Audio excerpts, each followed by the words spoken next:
অন্যজনের দোষত্রুটি না দেখা নিজের কোন জায়গায় ভুল হচ্ছে, নিজের কোন জায়গায় দোষ হচ্ছে, সেটাকে প্রথমে সংশোধন করা প্রত্যেকজন মানুষেরই প্রয়োজন। আসসালামু আলাইকুম, আপনারা সবাই কেমন আছেন? আশা করছি আপনারা সবাই ভালো আছেন।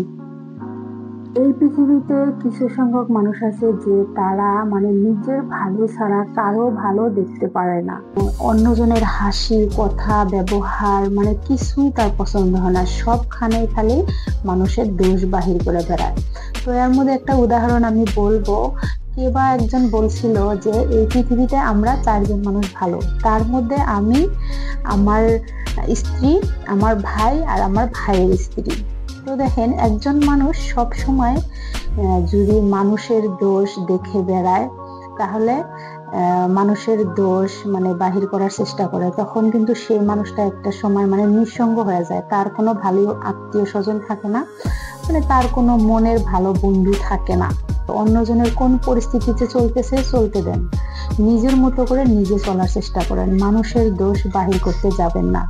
এই কিছু সমাজের মানুষ আছে, পুরুষ মানুষ, তাদেরকে যদি আপনি স্বার্থ অনুযায়ী বাজারে পাঠিয়ে দেন যে একটা শাড়ি কিনে নিয়ে এসে, সেই পুরুষটা কিন্তু 5 মিনিটের মধ্যে টপপট করে একটা শাড়ি কিনে নিয়ে আসবে। কিন্তু সেখানে যদি একজন মেয়ে বা একজন নারীকে যদি বাজারে পাঠানো হয় স্বার্থ অনুযায়ী একটা শাড়ি কিনতে, কিন্তু সেই মেয়েটা বা নারীর জন্য 5 ঘন্টা লাগাই দিব বাজার ঘুরবো, কিন্তু তাও সেই শাড়িটা পছন্দ করতে পারবো না। কত কত টাইমে ঈদের বাজারে বা পূজার বাজারে এরকম হয়, ঘুরে বাড়িতে আসে।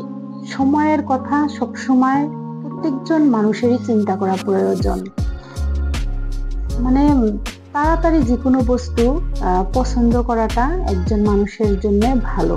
সবকিছুতে যারা খুঁত দেখে, তাদের সবসময় প্রবলেমে পড়তে হয়। তো তার জন্য সবসময় সবকিছুতেই খারাপ কিছু ভাববেন না, সবকিছুতেই মানুষের খুঁত বাহির করার চেষ্টা করাটা ঠিক না। যে কোনো বস্তু তাড়াতাড়ি পছন্দ করা শিখে নেন, দেখবেন মনের মাঝে বহুত শান্তি পাবেন। প্রত্যেকজন মানুষই পৃথক পৃথক একটা জীব, কারো সাথে কারো নাও বলতে পারে। আপনি যে ধরনের মানুষ, আপনার সাথে সেই ধরনের একজন মনের মানুষ আপনি নাও পেতে পারেন, এটা একটা বড় কথা না। তো তাই আপনি ছেড়ে দেন মানুষের কথা ভেবে, মানুষের দোষের কথা ভেবে কেন আপনি নিজের সময়টা নষ্ট করছেন? পুরুষ মানুষ হয়ে থাকেন, আপনি যদি কোনো মেয়েকে বিয়ে করতে চান, তাহলে তার চারিপাশটা আপনি নিশ্চয়ই দেখতে পারেন। বা কোনো যদি মেয়ে, আপনি যদি ছেলেকে বিয়ে করতে চান, তাহলে তার চারিপাশটা আপনি দেখতে পারেন।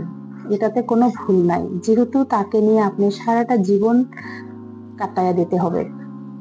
সবাইকে সব সময় ভালো নাও লাগতে পারে, এটা তো কোনো বড় কথা না। আপনার ছেলে বা মেয়ে যে আপনার মতনই হব, সেটাও কোনো বড় কথা না। আপনার মতো নাও হতে পারে। ঈশ্বরচন্দ্র বিদ্যাসাগর, রবীন্দ্রনাথ ঠাকুর, আরো দুই নাম্বার কি কোনো রবীন্দ্রনাথ ঠাকুর এই পৃথিবীতে এসে নাই? রবীন্দ্রনাথ যে একজন বিশ্ব কবি ছিলেন, একজন বিশ্ববিখ্যাত শ্রেষ্ঠ ব্যক্তি ছিলেন, রবীন্দ্রনাথের মতো আর একজন রবীন্দ্রনাথ বন্ধু হিসাবে কিন্তু সে পায় নাই। সব মানুষেরই দোষ থাকে। আপনি যদি প্রত্যেক দিন যে কামগুলো করেন, সেই কামগুলো যদি আপনি নিজে মনে মনে ভেবে যদি বিশ্লেষণ করেন, দেখবেন সেখান থেকেও আপনার বহুত দোষ ত্রুটি বা খুঁত বাহির হবো। তো তাই অন্যজনের দোষ করলো বলে আপনি কেন এত উত্তেজিত হবেন, কেন এত রাগ করবেন? সেই জন্য সবসময় মানুষের দোষ বাহির করাটা ঠিক না। আপনি তো এই পৃথিবী বদলানোর জন্য ঠিকানেন নাই। আপনি তো আল্লাহ কয়ে দেয় নাই যে সবাইকে যাও তুমি পরিবর্তন করো। আপনি বলবেন, তারা যদি না শোনে, তাতে তো আপনার করার কিছু নাই। আপনি ছেলে মেয়ে, আপনার পরিবারকে আপনি বদলানোর চেষ্টা করবেন, কিন্তু বাহিরের মানুষকে বদলানোর আপনার কোনো প্রয়োজন নাই।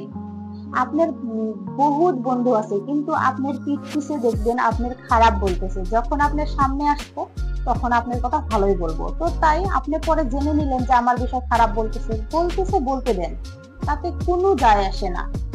এই পৃথিবীর প্রত্যেকজন মানুষ বেলেগ বেলেগ ধরনের। এক সাইড যদি ভালো না হয়, আর এক সাইড নিশ্চয় ভালো আছে। তো আপনার যেভাবে আছে সেভাবে ছেড়ে দেওয়াটাই উত্তম।